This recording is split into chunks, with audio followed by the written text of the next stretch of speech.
Yan, kakabsat mga bunsoy. Nandito tayo sa Museo de Intramuros. Museo Intramuros. Dito sa Intramuros, Manila. Tangina talaga. Yan, kakabsat mga bunsoy. Yan. Ganda rito. Yan, kala nyo talaga mga ano lang yan. Mga para mga paintings, mga ano, diba? From community to city. Kala mo talaga nasa nostalgia ka, nasa old Manila ka, di ba?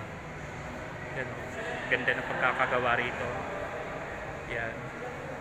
Upload videos lang kakabsat mga bunsoy. Yan. Yan. Yan, yan yung tangke. Ayun yung kanyon, lumang kanyon. Yan. Yan.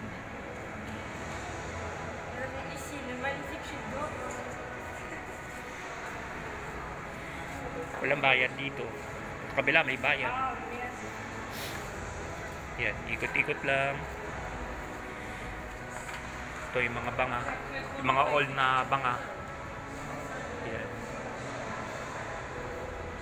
Madali lang pumunta rito para sa Quiapo kayo. Sakay lang kayo ng ano, ng jeep na pier. Iikot dito yun. Baba kayo dyan sa may ano, bukala ng Intramuros. Yan, yun na yun. Mga lumang banga. Oh. Ito, jar. Wala namang nakalagay kung anong mga date. Diba? Basahin ko sana talaga. Dapat may naka-indicate na mga date, diba? Wala eh. Yun lang. Ito, lumang kanyon. Small canyon, diba?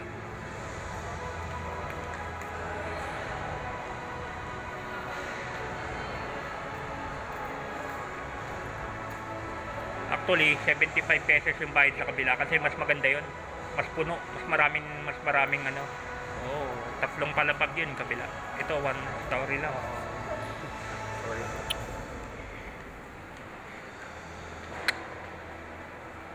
Luwag-luwag eh.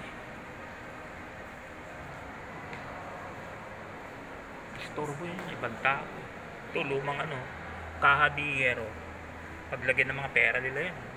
Caja de Hierro. Yan. Topografía de la Ciudad de Manila. Yan. Ito yung parang topography ng Manila nung araw. Yan. Linis na tayo. Linis na tayo. Kaya may 16. Manton de Manila. Manton de Manila to. Manton de Manila tawag. Embroidered silk.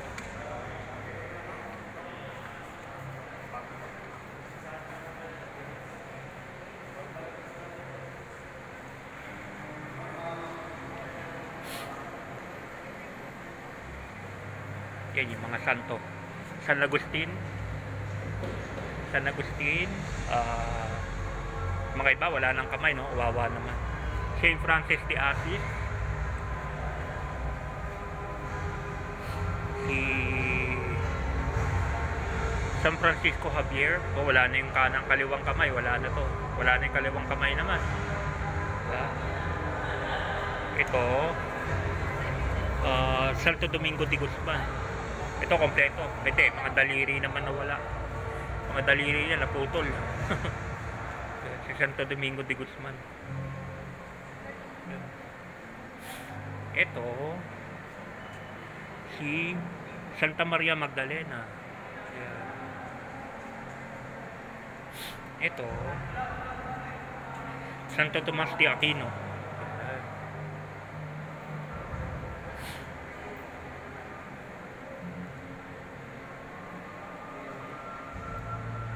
Head of Christ. Yan, Head of Christ, oh.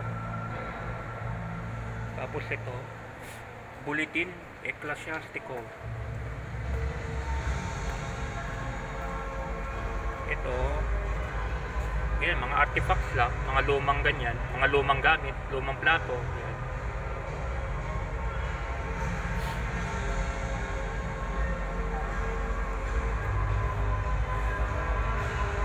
Ganun din, mga lumang plato, mga lumang gamit.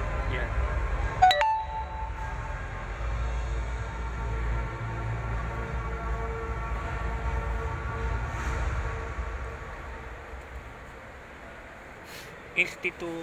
Institutionalization of the walled city, 1864 to 1984. 1864 to 1904, ha? Yeah. As most of Manila residents moved to the Arabales outside the wall, many old homes and mansions inside Intramuros found new uses. Some turned into business or offices, while others were divided into rooms for students and government workers from the provinces who came to Manila to study and work. By the early 20th century, the walled district had become more of an institutional area, with most of its land occupied by government offices, military quarters, and church-run schools. Promenades or paseos were created around these walls, from the Paseo de Magallanes along the Pasig River to the Malecon, Paseo de Maria Cristina, and the Anda Monument by Manila Bay. A major event during this event was a series of earthquakes in July 1880. Manila was still recovering from the 1863 earthquake, and the rebuilding that followed became Spanish Manila's last birth of architectural glory. Notable buildings from this period includes the neoclassical Ayuntamiento, Ateneo, and San Ignacio, and the Neo Munduhar, Caso, Procuracion, and all visible from the Santa Lucia Gate. By this time, revolutionary ideas were spreading, especially among students in Manila's colegios, shaping the country's future. When the American army arrived, they had mixed reactions to the walled city. Some were impressed by the church services, while others saw it as a pest hole. Because of poor sanitation and muddy streets, there are even redevelopment plans to break through the walls to create new gates, tear down sections, or widen roads, all of which have changed its unique layout and architectural by the early 20th century.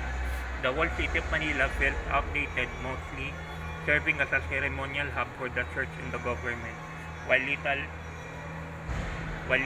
beyond religious processions and military parades. Yun. Yun, bakit? Oh? Lumang sinaunang timba. Sinaunang timba.